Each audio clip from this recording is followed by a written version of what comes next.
Wrestling fans, we're back once again. Shadow Shoot Shot here on the Shadow Knows Network. This week we're going to be touching on AEW's potential contract that's verbally been agreed upon with WB. Warner Brothers and AEW signing in a new deal. That's what we're discussing this week. It's going to be very interesting to see what happens with AEW being able to put pay-per-views live on Max. That's the subject. Shadow Knows Network. Like and subscribe each and every time. Thank you for your support. Let's get right into it, brother. Let's go, man. Let's go. Look, the news just broke. I think late last night. AEW agreement with WWE with WB Warner Brothers.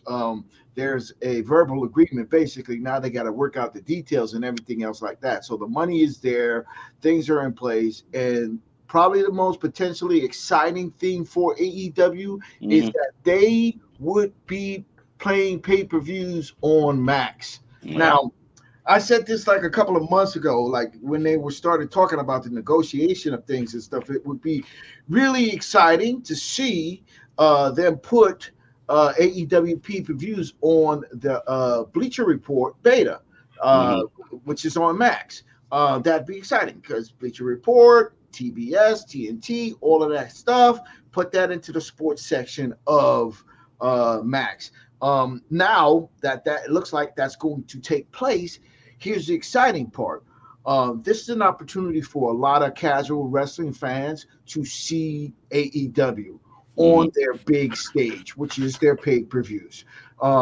That's one of the key factors that kind of helped WWE when they went to Peacock. It kind of built their momentum because you just subscribe to Peacock for 10, 11, now I think $13 a month, and you get to see all the WWE pay-per-views, especially WrestleMania. That's worth it. Just WrestleMania alone is worth the price tag for the entire year. So, and then now you're talking about SummerSlam, all the other big pay-per-views, all the pay-per-views actually on Peacock. Now the exciting thing now is that WWE is moving to Netflix. And that is going to be huge. Yeah, it is. I mean, what the price tag that Netflix put on WWE, they're going to make that back with subscriptions, man, pay-per-views and everything. And I am sure that WWE is going to have new rated R type content as well. So being able to curse, do whatever you want, it's going to be interesting to see how they balance things out and stuff because, you will have to rated R that show and stuff, so you have to kind of consider the kids and everything. But that's also going into this path with AEW. What AEW coming to Max and their pay-per-views, now what they do on television right now is kind of extreme.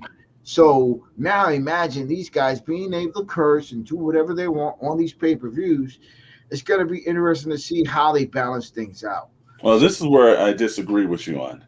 Is that while I think WWE, I think they've always posed themselves as being more family friendly, and they've always kept it. That's how they've always moved from one generation and another generation because they've been able to be all platforms. I don't think that's going to change much. I think there's probably going to be some extreme stuff they'll do, but I think their two main shows, I think they'll try to keep that in a different way just because of the fact they know that also has children viewership to it, and that's also large for them. Well, and on the other hand, I think this is where it's going to bite AEW in the butt because AEW doesn't know how to, I say, self-edit themselves well, and I think that they will ratchet up a notch, and that ratchet will be extremely terrible, and because, like I said, I think WWE knows how to edit themselves. I think Tony Khan is going to see this as an opportunity. Like, let's go way beyond what we need to go. And I think that might be the backfire. And in the separateness, Peacock's dead. Without WWE, I don't know what they're going to do. I understand they're getting the NBA package, and there's going to be some games on Peacock. And I know they got the Olympics, but, casually, you need something all throughout the year. WWE's throughout the year. While I don't know people because that Bleacher Report beta is just a beta test, but they're going to charge you extra at a certain point for it. Yeah, sure. And that's why beta. Now, if we also just heard that TNT and Warner Brothers and the NBA, they matched the offer to the NBA. So, the NBA will probably be predominant on there, but will people want to pay for AEW extra on a beta package? Or is it if you don't have basketball, are they willing to do that without basketball? Yeah, that's the biggest question is that yeah, when you see Vader, when you see things transitioning, just like on Hulu, things are transitioning to Disney, and they got Hmm. Hulu Beta Yeah. on Disney Plus. The real question is that, yeah, if you tell me that you're adding it to Max, Hmm. fantastic. I'm paying for Max. I got Yeah, Max. exactly. I'm excited that there's going to Hmm. be wrestling because currently right now I don't watch AEW pay-per-views. I don't go to Yeah, whatever no. streaming, whatever thing that they use currently. And I think that this is an opportunity where you're putting money, put your money where your mouth is, and whatever deal that they're making with AEW, that Warner Brother would see this as new subscriptions. Hmm. But now, before you say new subscriptions, before we get into them being on Max, before all those things happen, there's an opportunity right now, which we will give him the benefit of the doubt, Tony Yeah. Khan, to upgrade. Now, Hmm. point being of upgrading, there's three elements of upgrading when it becomes and wrestling and television and everything. Because currently, right now, the way AEW looks is Hmm. independent, and Hmm. they look like a funded independent wrestling group. Yeah. I'm saying on the level of ECW, but because ECW is a whole nother animal, you can't compare Hmm. other companies to ECW because it was one of a kind. But they need to upgrade wardrobe on wrestlers. They need to upgrade music on wrestlers. They need to upgrade promos or work on promos with the Hmm. wrestlers. Now, key points of wardrobe, I see a guy like, and these are potential guys that could really carry this company and take this company to the next level. Will Ospreay.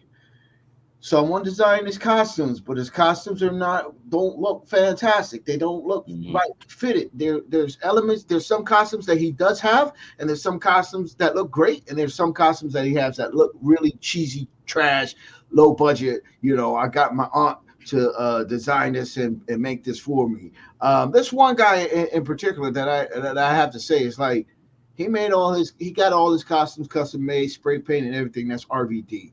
He Yeah, he did. always Hmm. he always looked like a superstar in Hmm. all of the stuff that he wore. And he kept changing his wardrobe and the dragons and everything on his outfit. And he always looks like a superstar. Will Ospreay should want to look like a superstar all the time. So I do believe that he needs to upgrade his wardrobe. And he's not the only one. There's several other wrestlers in AEW that needs an upgrade on the wardrobe. One, Tony Khan could invest the money, hire a wardrobe person, and hire a team that makes their costumes and make their costumes better. That's one.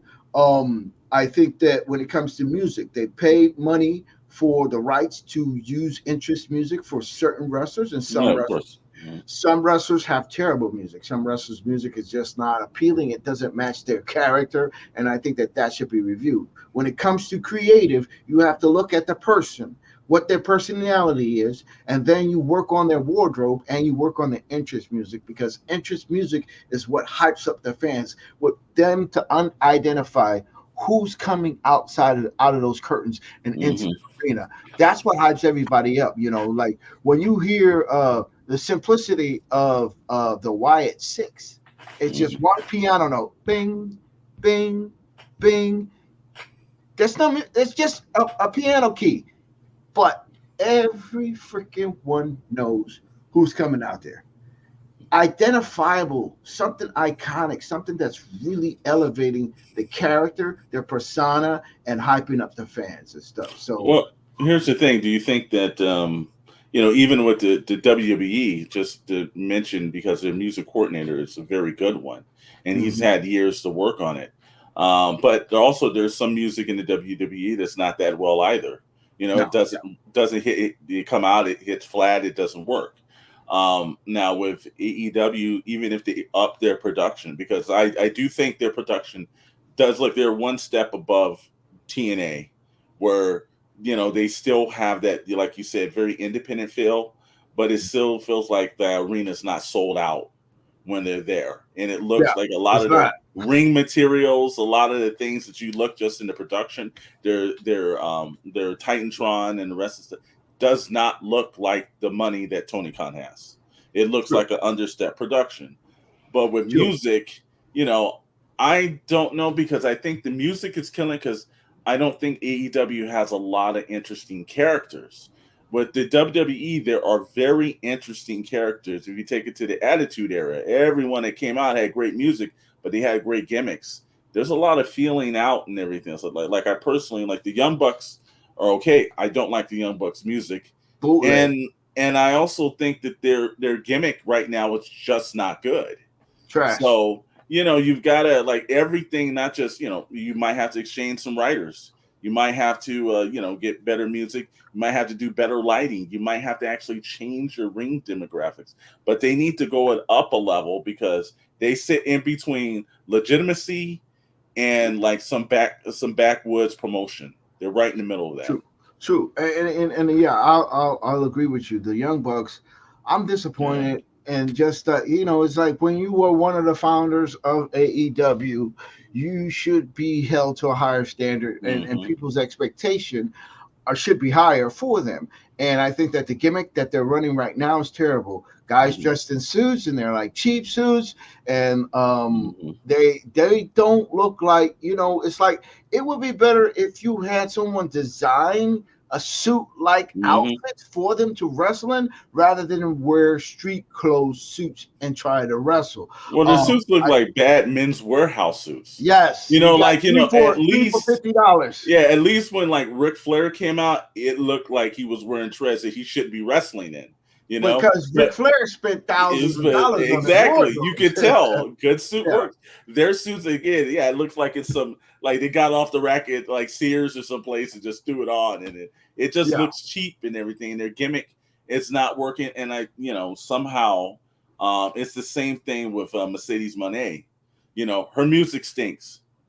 Her gimmick right now stinks. She looks like I think she's a very talented person when it comes to in the ring. I think she's not that talented on speaking on the mic. Yeah, and it all comes through with that. But even like her gimmick now, it's like it looks a little bit like Sasha Banks, but it doesn't look like when she was Sasha Banks. But it doesn't seem to work right now. Yeah, I agree with you, Mercedes Moné. First of all, she is one of the highest paid people in AEW. She's getting paid big bucks. And I think that there's a moment in time where you have to come to the realization that like you have a set of skills, you have skill sets, you have specific skill sets, and she has the specific skill sets. She's good in the ring, she's great in the ring, she does some fantastic things. She's had some 5-star matches throughout her career, but she's terrible at talking. She's not. The WWE protected her for many years. Why? Because she had minimal lines to speak to build her feuds, and they put her with other girls that could talk and build up their matches. That's one of the key factors. And then also, some of her outfits are just like not appealing at all. And honestly, this whole CEO thing, you look like a girl that used to be a stripper, and that's just the God's honest truth. And I think I mentioned this, or I will mention this. It's like the Britt Baker thing. When two women are in the ring and you calling her a bitch and you bitch and all this other kind of stuff, and you're not building up the heat for the match. You're basically just downgrading the person that's your opponent. And this is one of the things I mentioned about MJF.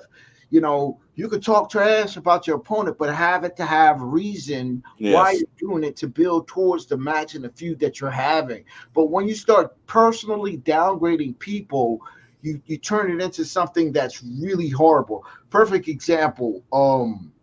What's his name? The WWE champion Damian Priest and Gunther. Last week, Gunther went a little bit too far and called Damian Priest street trash, which is kind of like borderline.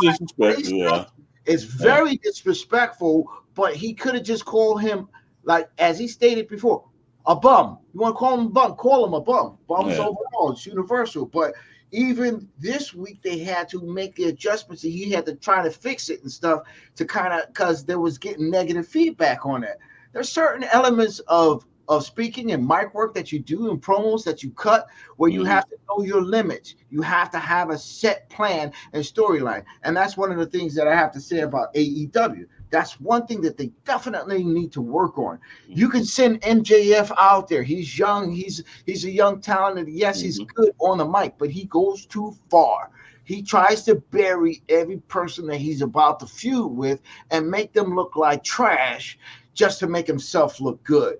And that's a problem that where you have to contain yourself and minimize the defamation speaking and just focus on the match, the feud itself. There's a few people that are in AEW that I really believe are at the top of their game, and that's Christian Mhm. Cage. Christian Cage, he could speak up a match. You can. You That can. match seemed like it's about to be a WrestleMania match. Him and Edge, they spoke it up. But Even though they should they've say been trained though, man. they've been around They a long want, time. you know, you're acting on people that actually know the business, studied the business, been around the business. But now, you've got AEW, and if and just to ask yourself, we were talking about, I know, off camera about, just, poise in speaking. Well, here's the one thing: is there a way that there's somebody that maybe is an old school wrestler is out there that you could bring in and start if you focused on it? But see, the problem of it is that, one, like, I think Tony Khan doesn't think there's anything wrong with his product. And Yeah, that's where you have, when you have an ego and you just believe that you're doing everything great, there's no room to improve. yeah. But we see that, other wrestling fans see that. So in your mind, who would you bring in as an independent agent Well, right now that could speak on the mic, that could actually help some of these guys behind the ring? well, And can you learn to speak if you're trained properly?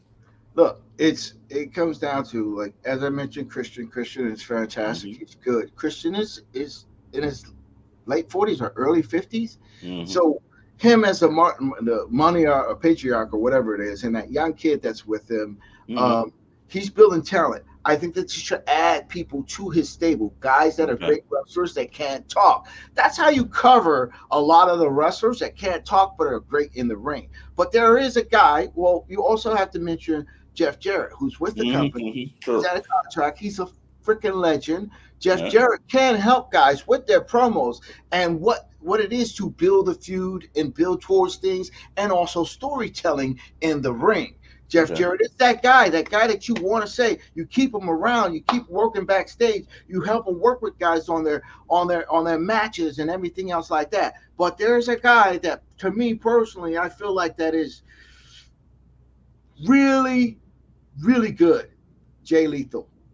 Jay Okay. Lethal, when he was in TNA and he had that feud with Ric Flair, which was his dream match. Jay Lethal, who also used to do imitations of Macho Man Yeah. and Ric Flair, Jay Lethal is one of the best promo cutters in this business because he Okay. knows how to start it off, build it, take it up, bring it back down, and then close it out. Jay Lethal is fantastic at that. Jeff Jarrett is good at that as well, but Jeff Jarrett kind of has like a monotone at times, but he's Okay. also really good at helping you tell the story when you're speaking. And of course, Christian can downgrade you without making you look like a piece of trash. And I Okay. think that that's the difference when you talk about MJF and then you look at Christian, you compare the way that these two guys work their mic, you see the difference on what Christian does and then what MJF does. Because Christian will insult you, but he'll Hmm. take it to a level to where it's right there borderline, but you're like, oh, that's jacked up. But you don't go, wow, you went too far, bro. You went way too far. And I think that that's the key difference in what MJF has to learn to become better. Will Ospreay, same Hmm. thing. He's a guy that should work with the Jay Lethal and learn how to cut better promos. He's very good at cutting promos, but not fantastic. But this is Hmm. the key point I'm trying to make is that I think one of the things that will help their product is having guys like Christian, Jay Lethal, Jeff Jarrett work with younger talent to work on cutting better promos. And on top of the fact that it would be better to help build the talent in AEW if there were longer promos that was going somewhere and Yeah. building towards feuds rather than seeing 20, 30-minute matches. Hmm. It's not that's it's television, bro. You save your 20, 30-minute matches for the pay-per-views. Hmm. Honestly, AEW could put on more talent and display more talent on the television shows if there were 10 minutes or less matches. Honestly, television matches should be no more than 8 minutes. If you start with the first 4 minutes, the commercial break, then you do the last 4 minutes, done. Whatever big spots they're doing, done. And that's one of the key factors of what made WWE so great when they do television is that now they extend promos to build up content, to build up matches, and then they do shorter matches. And of course, the main events, of course, you get like 15, Of 20 course. at Hmm. times. So that's what WWE does. But AEW, and I'll say this, one of the things that really bothers me about AEW right now is like they're trying to do this ratings thing. So they're going over the time slot. You Yeah. know, Hmm. a Hmm. 2 hour show. The main event starts 3 minutes before the time of the show ends, and then they go another 10, 12 minutes to try to boost their ratings. That's what WCW did. That's what WWE did back in the day. And it was Hmm. one of the most irritating things. Fit your show in that window of the time that's allowed it to you. That's how it should be. WWE does it now. They should do it as well. So, and there's one guy that I do want to bring up that is not on television, that should be on television, that is young and could help build this company, and that's Ricky Starks. Okay. Either bring him back to TV, Hmm. have purpose for him, or let him out of his contract. Because I Hmm. really do believe that WWE would pick up a Ricky Starks. Ricky Starks can cut fantastic promos. He's great in the ring. He has great wardrobe. He has those elements. And his interest music is fantastic. They compare him to The Rock, but he has his own style. And that's what makes him so exciting. When he does Hmm. that thing there and the lights, spotlight on him, they could do more like pyro, spotlight. They could do a lot more things to make him look, elevate him into a bigger star and look like a superstar. And of course, like I said, he can cut fantastic promos. So when at the end of the day, I think that there is opportunity for AEW to grow, and there is plenty of talent, seasoned veterans that could help their young talent grow. I think in production wise, that's on him. You know, whether he helps and cuts in on the wardrobe, whether he kicks in on the music, the one thing that can be helped is promos. And that's one of the things that the wrestlers need to work on themselves and work with the seasoned veterans to get that done. You know, Well, let me ask you this: if we take it into a basketball analogy, needless to say, I'm a huge Kobe Bryant fan, and when you look at his, you look at Red or looked at his work in Mamba Mentality, there's a mhm. point that he sought out the best. Yeah. Let me ask you something about this with some of these latest wrestlers. Why aren't they on their own? Like, why is not Mercedes Moné going to like some of the better promo cutters who are now retired or older and really working with them, seeking them out? Do you think they spend enough time working on just their in-ring abilities and not their outer ring abilities, or is it just a simple point that they just, egos are where it is, people are getting paid what they are getting paid? But I haven't seen that young wrestler that is like 100% like studying from the past and like actually seeking out those guys, because you can independently book those guys and pay them and bring them in, because again, the great Kobe Bryant would train in the off season with NBA greats. Why aren't these young wrestlers taking advantage of these guys and actually bringing them in and having them mentor them more, seek them out more? Well, it comes down is there's two different things that could happen. Okay. Um, One being, and I say this across the board, in all the decades I've been in wrestling, the time I spent in as a wrestler, and the time I spent in the business doing radio. Um, there's either guys that are open to Hmm. or guys that aren't open to. And what I mean by that is that you can be a young up and coming talent that is scheduled to wrestle. Say, for instance, Jeff Jarrett. Okay. And you come to Jeff Jarrett, says, hey, we got a match. I just want to touch base with you. I want to see what you want to do in the ring. We'll call it in the ring. Okay. Those are the guys Hmm. that are biggest assholes, the biggest dickheads. And those are the guys to where when you get into the ring, you have no idea what they're going to do. Now, if Okay. you know them as a legend, you know their spots. So Okay. you know, okay, he likes to do a hip toss, a backdrop, and a clothesline. That's his regular routine. So you have to be prepared for that and be open to accept those moves when he does it. And then you get into the corner, and then they call random, crazy, dumb stuff. I want to say ish. Like they pull you in the ring, they're going to pull you, and then they're going to tell you they're going to pull a clothesline, or they'll just do stuff to you, and you're not prepared for it. Those Hmm. are the assholes that you stay away from. But now you could get a legend or a longtime wrestler like Jeff Jarrett, where he's approachable. Hey Jeff, I just want to touch base with you. I wanted to see, like what you like to do in the ring, like what you want to do in this match. He said, yeah, kid, look, let's try like the basic stuff. Like we'll do this, and then you start getting into conversation on how you're gonna work your match, and then the things that you've worked out backstage, you get in the ring, and then it's like boom, boom, boom. You start working them, and then there'll be moments where you call it to remind the person this is what we're doing next. Or you might change something because of the flow of the match and call it in the ring. That's the natural element, or should I say, that's the natural order of wrestling. But a lot of guys don't do that. And there are guys that have big egos that are a-holes and everything. Now, you Well, also have guys like Undertaker, who was hmm like, depending on who you are, exactly. if you're new and you're green and you're young, you don't talk to Undertaker, you don't approach him, you don't ask him anything. He calls it in the ring. It says, let's see what you got when we get in the ring. And then he's going to test you like a mother. He's going to see, it's like, can you take it? Can you take moves? Can you counter moves? And can you project? I'm going to project things, and you got to accept it and be ready for it without screwing up in the ring. Now, those are the professionals. Those are the guys that are like fantastic. And that's how you learn, and that's how you grow. But there are very few guys that are approachable, and you have to find those guys that are approachable to be absorbing things. Yeah, Now, here's what I'm saying is that because we've worked with DDP for many years, and the things that I noticed, and even while he was talking, or even through some of his latest interviews, it seemed like he did do the Mamba mentality, Kobe Bryant thing.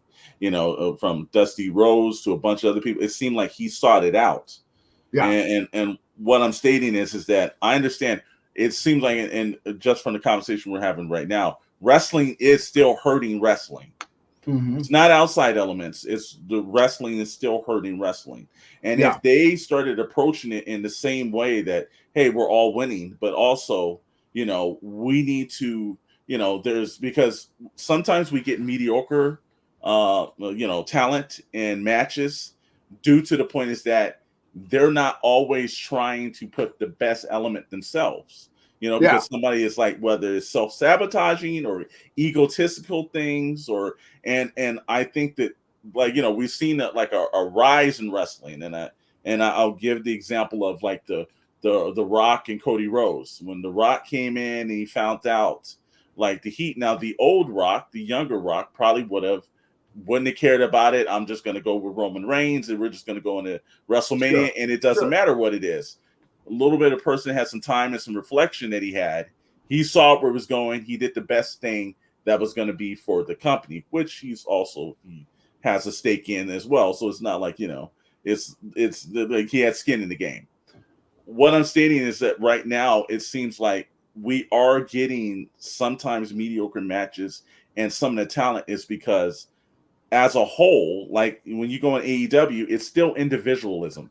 yeah. Well, you have to be a student of the game, and I think that's one of the key. That's the key phrases to use, is because as I mentioned, Jay Lethal. Jay Lethal is a student of the game. He's not a second generation or whatever. He's a guy that studied the game, learned the game, and like you said, Kobe mentality, where this guy sought out talent. He worked with Jeff Jarrett.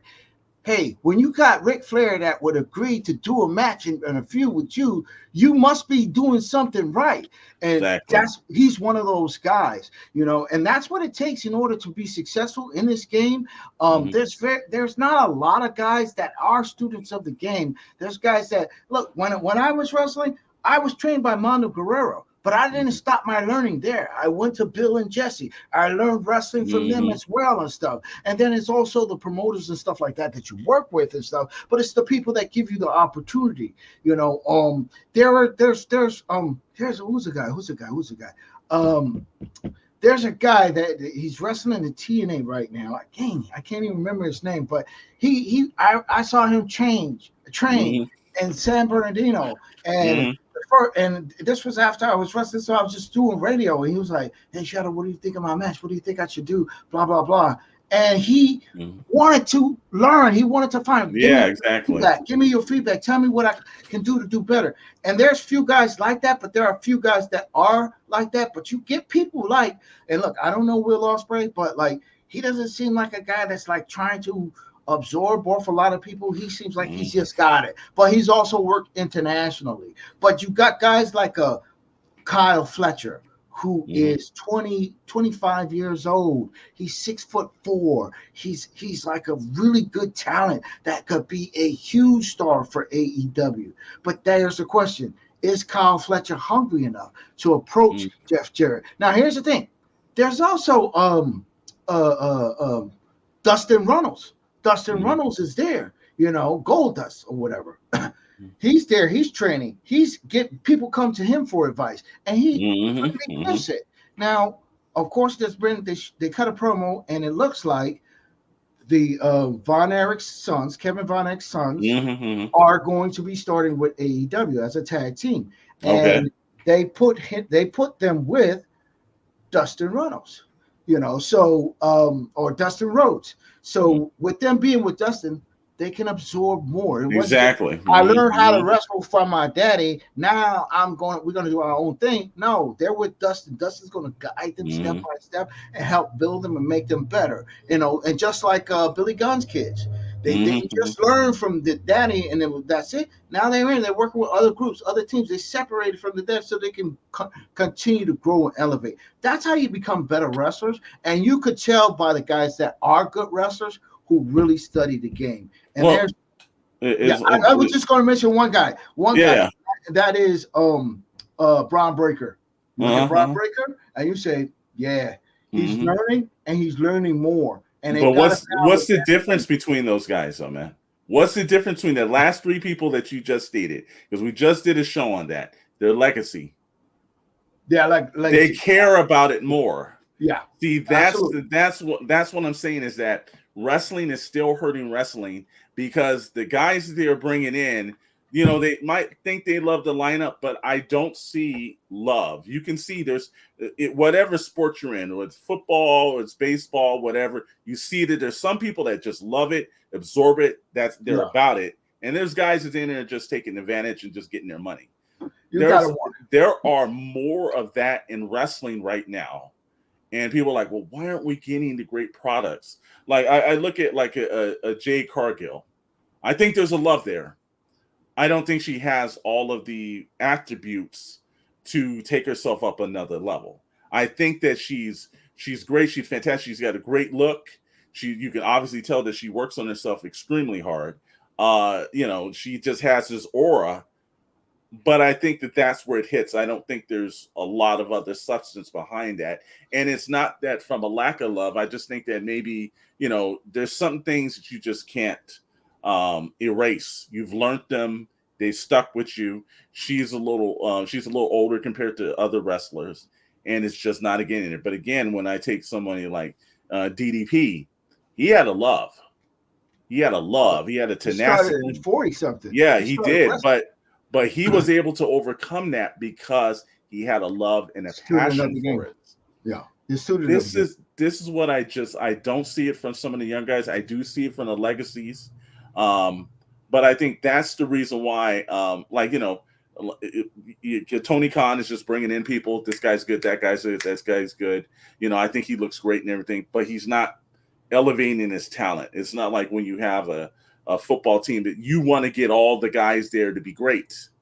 And you try not to bring in guys that aren't going to elevate your team. A lot of times in wrestling, they're bringing in some undercard guys they know is not going to elevate the promotion. Well, you have to look at it this way as well. And I think we had a conversation about this. Rey Mysterio Jr. He's fantastic. I think that he's going to be a superstar. But they've done the daddy-son feud long enough. Now it's over. They put a period at the end of it. Now it's time for him to have a feud. And the key element to grow talent and see if talent can hang and can grow is by putting him in set feuds. Now, it looks like they could be building towards him and Jey Uso or somewhere down the line. You got to do a good feud. And I wanted to mention this because it's important. Student of the game. One of the best examples of the student of the game is The Miz. Yes. This guy came from MTV. He came into wrestling. He got into the wrestling show, and he became. I think it's Tough Enough. Tough Enough. Yeah. And then The Miz. One of the things that he reinvented himself every couple of years. He learned how to grow and elevate his moves and his style in the ring. He took pieces from other wrestlers as homage and as part of his repertoire. And that's what makes Miz so great. That's why he's a Grand Slam champion. That's why he's an ambassador of the WWE. And what you talk about, the Mamba mentality and the guys that really have it, it's the hunger and desire to really want to be the best in WWE. That's how you become champion. Now, Jade Cargill, for example, she's good. She's talented. Good. She has a lot of potential, but I don't see that hunger that takes her to the next level. And as we talked about legacy, Braun Breaker, here's the thing: while he was in AEW, he was in NXT. There came a point where they pulled him to the side and said, "Look, you have a lot of potential. You're great, but we haven't seen you take it to the next level. You need to step it up." And at that point, maybe it was Shawn Michaels, but at that point, Braun Breaker just kind of took off, and he just started getting better, more aggressive, better, fearless, better, because he got stuck with that little base gimmick, and he took that base gimmick, and he just kept piling on and growing. That's why he's on the main roster. That's why he's wrestling for the IC title. Not just because he's a second or third generation wrestler, but because he wants it. There's few guys in between that do now, and that's why I mentioned guys like Kyle Fletcher in AEW. He's 25 years old. And then I mentioned there's a couple of guys that are in their late 30s or mid 30s, or even the Von Erich's kids. Yeah, Von Erich. Late mid 30s. It's like, what you been waiting for? When you talk about the Guns kids, they're in their early 30s. So really the question is how bad do you want it? You didn't start when you were 20-something years old, and then now 5 years later, you're 28 and you're at the top of your game. And there's few guys like that. And that's why I bring back about Rey Mysterio Jr. He's in his 20s. And this kid is now his main roster. He's getting better. Last night, this past Monday, one of the best promos he's ever cut since he's been wrestling. With him and Rhea Ripley and Liv Morgan, I don't want you. I don't like the guy. He started speaking Spanish. He was going in on it. The crowd started to silence because they wanted to hear what he had to say. Also, Liv helped with that. But those are one of the key elements where it's someone takes it to the next level. And that's a rarity. And that's only because it's when Vince used to make you fight for your moment, and you have to create your moments. The ruthless aggression was all about guys that when you got in the ring, you went all out, and without killing each other, but you went all out to get the attention of Vince McMahon. AEW, these guys just go crazy. I'm not saying they go all out. They just go crazy. Crazy moves, crazy high flies. They just move. So many people are injured on their roster. Dial it down. You work with someone like Jay Lethal, he can give you multiple high spots and have 4-star matches without anyone getting hurt. Jeff Jarrett can teach you how to pace. One guy that I know for sure that could teach MJF a lot, that's Jeff Jarrett. because they have similar styles, old school styles, but Jeff Jarrett can give them rhyme and reason for what he does in the ring. And then again, I come to a guy that I really feel like has potential, Ricky Starks.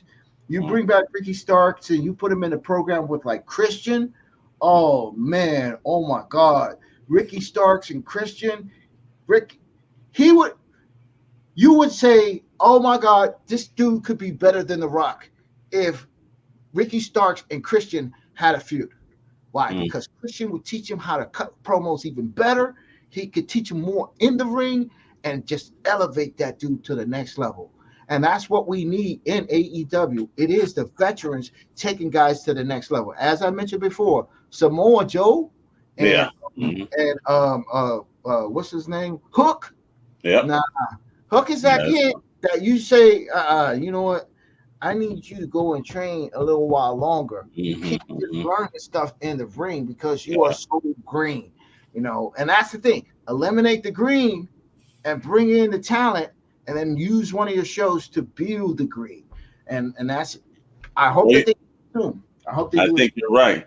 You know what they can also do, right, Shadow? They can hit us in the comments about if they feel like our opinions are going good or opinions not. You can hit the comments, subscribe. If you are not doing that, you're doing the disservice because Shadow's giving you all the knowledge. And at this moment, if you're on YouTube, you're getting it for free. But you know what also, Shadow? They can actually go to Spotify or they can go to iHeartRadio and everything because all of the Shadow shoot shots are all up there. And they are, like we've always said, they're working on their archives now from some of the N-Square Circle stuff that should be up there soon. But every episode of the Shadow Shoot Shot is on all major platform streaming services. Definitely. That's awesome. And look, and tune in, like, and subscribe. Shadow Knows Networks, Pixel Plastic Inks, Toybox Chronicles. Got a lot of great episodes coming up leading into Comic-Con, correct? Just throw that out there real quick. Dr. Storm, Mr. Storm. Comic-Con's coming up, some special episodes coming up. Yeah, we got some special stuff coming up over there. We've also got some. We've got later on in the year for the Toybox Chronicles. We've got some toy CEOs that'll be popping on. So we got some interviews coming up on that. And I know we've got a couple of secret things for the Shadow Shoe Shot we can't get into, but we have been trying to plot in some guests, and some aren't the average ones where people think that we're going to get. There's some are going to be a little bit over the top. So I'm looking forward to that stuff. So that's a little tease that we'll give you guys. You're going to have to keep tuning in to see the real stuff. Absolutely. So, hey, as always, it's been great. We're going to keep doing what we do. And there's one person I didn't mention that I should have mentioned, and I'll talk about more. Danhausen. Oh, one of the biggest merchandise sellers in AEW, and he has been off TV for months. Wow. I don't know why. We'll try to find out why. But just as always, tune in if you got the guts. Shadow knows.